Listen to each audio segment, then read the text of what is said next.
Olá, nós alunos do IF Baiano, Campo Senhor do Bonfim, da turma do primeiro ano C, vamos apresentar a leitura compartilhada de Uns Braços, de Machado de Assis, e ao fim, complementar com alguns comentários sobre o conto. Fiquem com o vídeo. Se estremeceu, ouvindo os gritos do solicitador. Recebeu o prato que ele lhe apresentava e tratou de comer, debaixo de uma trovoada de nomes. Malandro, cabeça de vento, estúpido, maluco. Onde anda que nunca ouve que lhe digo? Hei de contar tudo a seu pai, para que ele sacuda a preguiça do corpo, com uma boa vara de marmelo. Ou um pau, sim, ainda pode apanhar, não pense que não. Estúpido, maluco. Olhe que lá fora é isso mesmo que você vê aqui, continuou, voltando-se para Dona Severina, senhora que vivia com ele maritalmente há anos. Confunde-me os papéis todos, erra as casas, vai um escrivão em vez de a outro, troca os advogados, é o diabo. É o tal sono pesado e contínuo, de manhã é o que se vê. Primeiro que acorde é preciso quebrar-lhe os ossos. Deixe, amanhã hei de acordá-la a pó de vassoura. Dona Severina tocou-lhe no pé, como pedido que acabasse. Borges espeitorou ainda alguns impropérios e ficou em paz com Deus e os homens. Não digo que ficou em paz com os meninos, porque o nosso Inácio não era propriamente menino. Tinha 15 anos feitos e bem feitos, cabeça inculta, mais bela, olhos de rapaz que sonha, que adivinha, que indaga, que quer saber e não acaba de saber nada. Tudo isso posto sobre um corpo não destruído de graça, ainda que mal vestido. O pai é barbeiro na cidade nova, e pô-lo de agente, escrevente ou quer que era do solicitador Borges, com esperança de vê-lo no fórum, porque lhe parecia que os procuradores de causas ganhavam muito. Passava-se isto na Rua da Lapa, em 1870. Durante alguns minutos não se ouviu mais que tino nos talheres e o ruído da mastigação. Borges arrotava-se de alface e vaca, interrompia-se para virgular a oração com um golpe de vinho e continuava logo calado. Inácio ia comendo devagarinho, não ousando levantar os olhos do prato nem para colocá-lo onde estava no momento em que o terrível Borges o descompôs. Verdade é que seria agora muito arriscado. Nunca ele pôs os olhos nos braços de Dona Severina que não se esquecesse de si e de tudo. Também a culpa antes era de Dona Severina em trazê-los assim nus, constantemente. Usava mangas curtas em todos os vestidos de casa, meio palmo abaixo do ombro. Dali em diante ficavam-lhe os braços a mostras. Na verdade, eram belos e cheios, em harmonia com a dona, que antes grossa que fina, e não perdiam a cor nem a maciez por viver ao ar. Mas é justo explicar que ela não os trazia assim por faceira, senão porque já gastara todos os vestidos de mangas compridas. De pé, era muito vistosa, andando, tinha maneiros engraçados. Ele, entretanto, quase que só via a mesa, onde, além dos braços, mal poderia mirar-lhe o busto. Não se pode dizer que era bonita, mas também não era feia, nenhum adorno. O próprio penteado consta de muito pouco. Alisou os cabelos, apanhou-os, atou-os e fixou-os no alto da cabeça com o pente de tartaruga que a mãe lhe deixou. Ao pescoço, um lenço escuro. Nas orelhas, nada. Tudo isso com 27 anos floridos e sólidos. Acabaram de jantar. Borges, vindo o café, tirou 4 charutos da algibeira, comparou-os, apertou-os entre os dedos, escolheu um e guardou os restantes.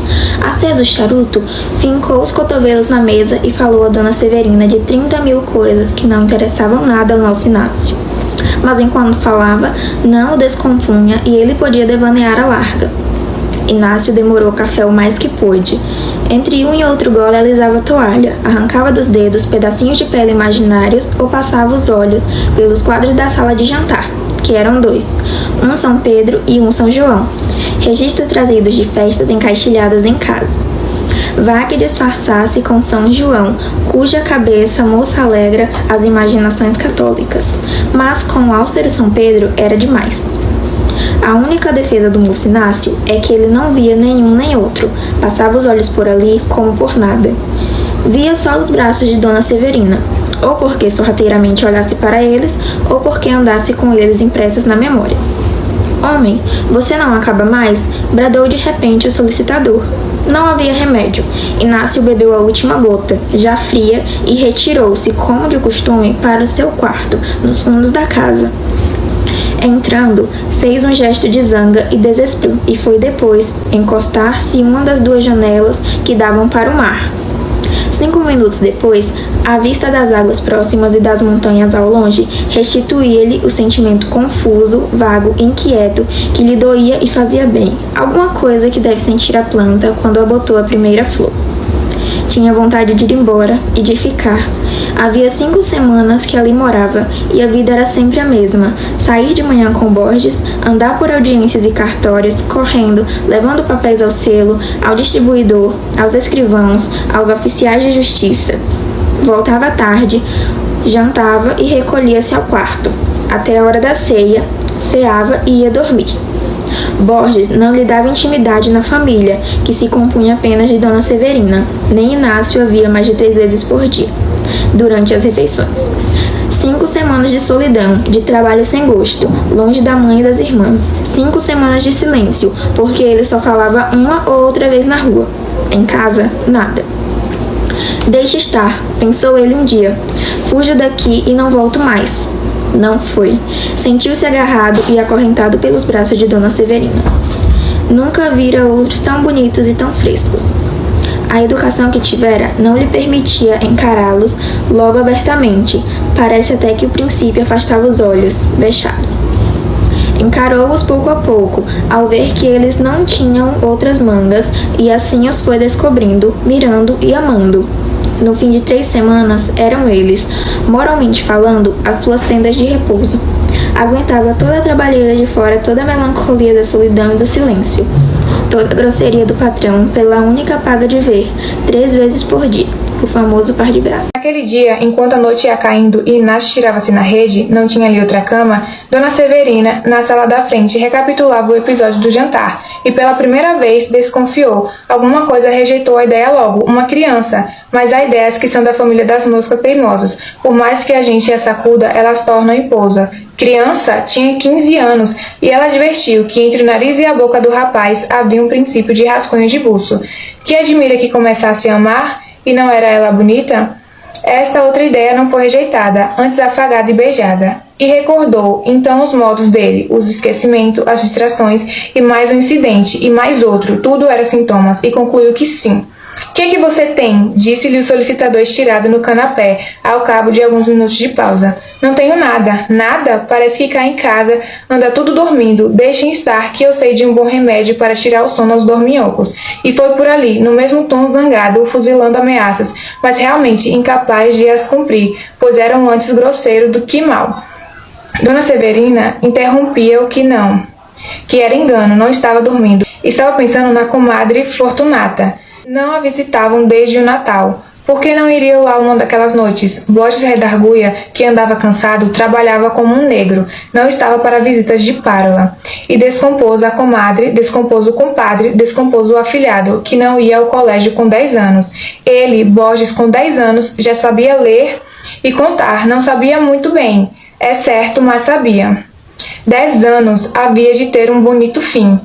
Vadio e covado e meio nas costas. A tarimbã é que viria ensiná-lo. Dona Severina apaziguava-o com desculpas, a pobreza da comadre, o caiporismo do compadre, e fazia-lhe carinhos, a medo que eles podiam irritá-los mais.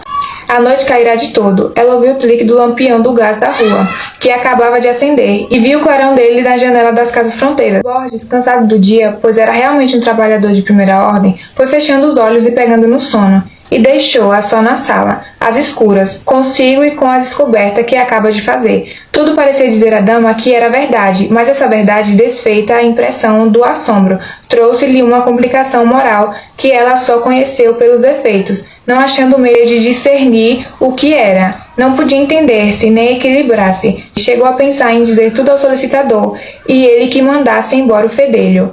Mas que era tudo? Aqui estacou. Realmente não havia mais que suposição, coincidência e possivelmente ilusão. Não ilusão, não era. E logo recolhia os indícios vagos, as atitudes do mocinho, o acanhamento, as distrações, para rejeitar a ideia de estar enganada. Daí a pouco, capciosa natureza, refletindo que seria mal acusá-lo sem fundamento, admitiu que se iludisse, para o único fim de observá-lo, melhor averiguar bem a realidade das coisas. Já nessa noite, Dona Severina mirava por baixo dos olhos os gestos de Inácio. Não chegou a achar nada, porque o tempo do chá era curto, e o rapazinho não tirou os olhos da xícara. No dia seguinte, pôde observar melhor, e nos outros otimamente. Percebeu que sim, que era amada e temida, amor adolescente e virgem, retido pelos liames sociais e por um sentimento de inferioridade, que o impedia de reconhecer-se a si mesmo. Dona Severina compreendeu que não havia recear nenhum desacato e concluiu que o melhor era não dizer nada ao solicitador. Poupava-lhe um desgosto. E outro, a pobre criança, já se persuadia bem que ele era criança e assentou de tratar tão secamente como até ali, ou ainda mais, e assim fez. Inácio começou a sentir que ela fugia com os olhos, ou falava áspero, quase tanto como o próprio Borges. De outras vezes, é verdade que o tom da voz saía bragando e até meigo, muito meigo, assim como o olhar geralmente esquivo. Tanto errava por outras partes que para descansar vinha pousar na cabeça dele, mas tudo era curto. Vou-me embora, repetia ele na rua, como nos primeiros dias. Chegava a casa e não se ia embora. Os braços de Dona Serevina fechavam-lhe um parênteses, no meio do longo e fastidioso período da vida que levava. E essa oração, intercalada, trazia uma ideia original e profunda, inventada pelo céu unicamente para ele. Deixava-se de estar e andando. Afinal, porém, teve de sair e para nunca mais. Eis aqui como e porquê. Dona Serevina tratava-o desde alguns dias com benignidade. A rudeza da voz parecia acabada, e havia mais do que brandura, havia desvelo e carinho. Um dia recomendava-lhe que não apanhasse ar, outro que não bebesse água fria depois do café quente. Conselhos, lembranças, cuidados de amiga e mãe que lhe lançaram na alma ainda maior inquietação e confusão. Inácio chegou ao extremo de confiança de rir um dia à mesa, coisa que jamais fizera, e o solicitador não o tratou mal dessa vez, porque era ele que contava um caso engraçado. E ninguém pune o outro pelo aplauso que recebe. Foi então que Dona Serevina viu que a boca do mocinho, graciosa estando calada, não era o menos quando ria. A agitação de Inácio ia crescendo, sem que ele pudesse acalmar-se nem entendesse. Não estava bem parte nenhuma. Acordava de noite pensando em Dona Serevina. Na rua trocava de esquina, errava as portas, muito mais que dantes, e não via mulher, ao longe ou ao perto, que lhe não trouxesse a memória. Ao entrar no corredor da casa voltando ao trabalho, sentia sempre algum alvoroço, às vezes grande, quando dava com ela no topo da escada, olhando através das grades de pau da cancela, como tendo acudido a ver quem era. Um domingo, jamais ele esquecia esse domingo, estava só no quarto, a janela virada para o mar, que lhe falava a mesma linguagem obscura de Dona Serevina.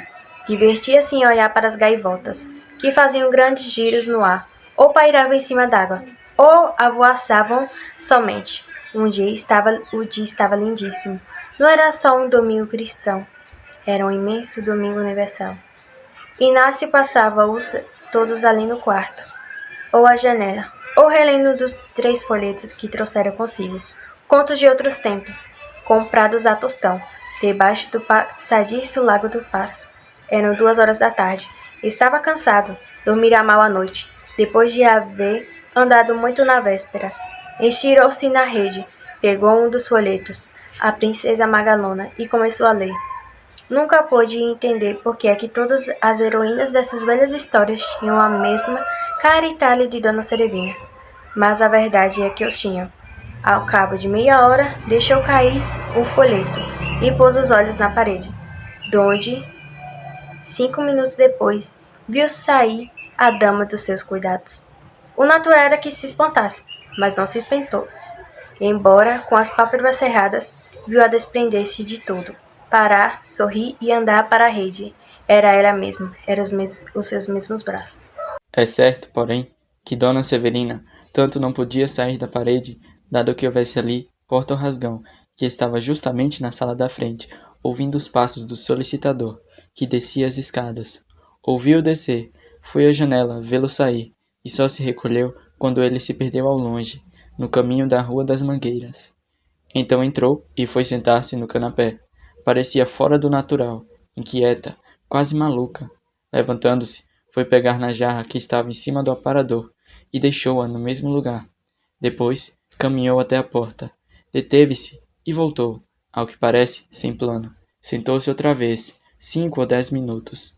De repente, lembrou-se que Inácio comera pouco ao almoço e tinha o ar abatido, e advertiu que podia estar doente.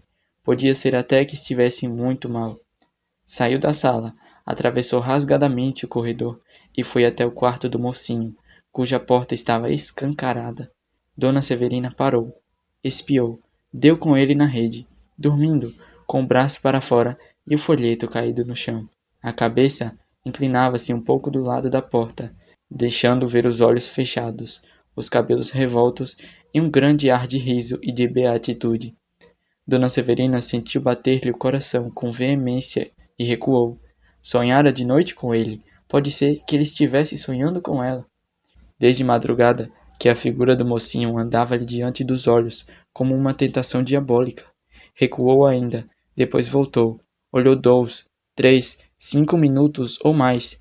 Parece que o sono dava à adolescência de Inácio uma expressão mais acentuada, quase feminina, quase puéril. Uma criança, disse ela a si mesma, naquela língua sem palavras que todos trazemos conosco. E esta ideia abateu-lhe o alvoroço do sangue e dissipou-lhe, em parte, a turvação dos sentidos. Uma criança! E mirou lentamente, fartou-se de vê-lo, com a cabeça inclinada, o braço caído, mas, ao mesmo tempo que o achava criança, achava-o bonito, muito mais bonito que acordado. E uma dessas ideias corrigia ou corrompia a outra. De repente, estremeceu e recuou assustada. Ouvira um ruído ao pé, na saleta do engomado. Foi ver. Era um gato que deitara uma tigela ao chão. Voltando devagarinho a espiá-lo, viu que dormia profundamente. Tinha um sono duro a criança. O rumor que a abalara tanto não o fez sequer mudar de posição. E ela continuou a vê-lo dormir. Dormir e talvez sonhar. Que não possamos ver os sonhos uns dos outros. Dona Severina ter-se-ia visto a si mesma na imaginação do rapaz. Ter-se-ia visto diante da rede, risonha e parada, depois inclinar-se, pegar-lhe nas mãos, levá-las ao peito, cruzando ali os braços, os famosos braços. Inácio, namorado deles, ainda assim ouvia as palavras dela, que eram lindas e cálidas, principalmente novas, ou, pelo menos, pertenciam a algum idioma que ele não conhecia, posto que o entendesse. 2, 3 e 4 vezes a figura esvaía-se, para tornar logo, vindo do mar ou de outra parte, entre gaivotas ou atravessando o corredor com toda a graça robusta de que era capaz, e tornando, inclinava-se, pegava-lhe outra vez das mãos e cruzava ao peito os braços, até que, inclinando-se ainda mais, muito mais, abrochou os lábios e deixou-lhe um beijo na boca. Aqui o sonho coincidiu com a realidade, e as mesmas bocas uniram-se na imaginação e fora dela. A diferença é que a visão não recuou e a pessoa real tão depressa cumprira o gesto, como fungiu até a porta, vexada e medrosa. Dali passou à sala da frente, aturdida do que fizera, sem olhar fixamente para nada. Afiava o ouvido e ia até o fim do corredor, a ver se escutava algum rumor que lhe dissesse que ele acordara. E só depois de muito tempo é que o medo foi passando. Na verdade, a criança tinha o sono duro, nada lhe abria os olhos, nem os fracassos contíguos, nem os beijos de verdade. Mas se o medo foi passando, o vexame cresceu e ficou. Dona Severina não acabava de crer que fizesse aquilo, para que embrulhara os seus desejos na ideia de que era uma criança namorada que ali estava sem consciência nem imputação. E, meia mãe, meia amiga, inclinara-se e o beijara-o.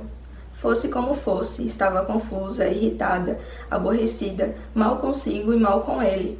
O medo de que ele podia estar fingindo que dormia apontou-lhe na alma e deu-lhe um calafrio. Mas a verdade é que dormiu ainda muito e só acordou para jantar. Sentou-se à mesa lépido, conquanto achasse Dona Severina calada e severa, e o solicitador tão ríspido como nos outros dias. Nem a rispidez de um, nem a severidade da outra podiam dissipar-lhe a visão graciosa que ainda trazia consigo, ou amortecer-lhe a sensação do beijo. Não reparou que Dona Severina tinha um chalé que lhe cobria os braços. Reparou depois, na segunda-feira e na terça-feira também, e até o sábado, que foi o dia em que Borges mandou dizer ao pai que não podia ficar com ele. E não fez isso zangado, porque o tratou relativamente bem, e ainda lhe disse a saída: quando precisar de mim para alguma coisa, procure-me. Sim, senhor, a senhora Dona Severina Está lá para o quarto, com muita dor de cabeça. Vem amanhã ou depois despedir-se dela. Inácio saiu sem entender nada. Não entendia a despedida, nem a completa mudança de Dona Severina em relação a ele, nem o chalé, nem nada. Estava tão bem, falava-lhe com tanta amizade, como é que de repente tanto pensou que acabou supondo de sua parte algum olhar indiscreto, alguma distração que a ofendera, não era outra coisa. E daqui a cara fechada e o chalé que cobria os braços tão bonitos. Não importa, levava consigo o sabor do sonho. E através dos anos, por meio de outros amores mais afetivos e longos, nenhuma sensação achou nunca igual a daquele domingo, na Rua da Lapa, quando ele tinha 15 anos. Ele mesmo exclama às vezes, sem saber que se engana. E foi um sonho, um simples sonho. O conto é bem claro e objetivo. Cada palavra é bem colocada e tem o foco no seu significado. A linguagem que Machado de Assis usa ao escrever esse conto é algo menos elaborado, porém formal e com fácil entendimento, comparado a algumas de suas obras, como A Cartomante, por exemplo. Os personagens são Inácio, Borges e Severina. O conto tem como narrador observador, que não participa da história e não tem conhecimento total dos fatos. A história possui um tempo cronológico e se passa na Rua da Lapa, no Rio de Janeiro. Ao observar o enredo e a temática, percebemos que cada leitor, com seu ponto de vista único, nem sempre enxerga a história com os mesmos olhos. No começo, somos apresentados a Inácio, um jovem de 15 anos, servente ao Sr. Borges, devoto em sua paixão virgem e pura por Dona Severina, mulher de Borges. Inácio sonha com seus braços o grande espaço de pele que ficava aberto a seus olhos todos os dias, durante as 3 refeições que fazia à mesa com a mulher de 27 anos e seu marido. Para ele, o romance é apenas um sonho impossível de se realizar, mas, no decorrer da trama, Dona Severina começa a observar os comportamentos de Inácio. Logo começa a sentir um certo desejo por ele. Em certo ponto, que é sonho para um, virou realidade para o outro. Podemos perceber esse entrelace da fantasia com a realidade. Para finalizar, o sentimento recíproco entre os personagens não acontece. Ao contrário, o que existe é uma confusão e a desilusão, os sonhos perdidos na própria realidade.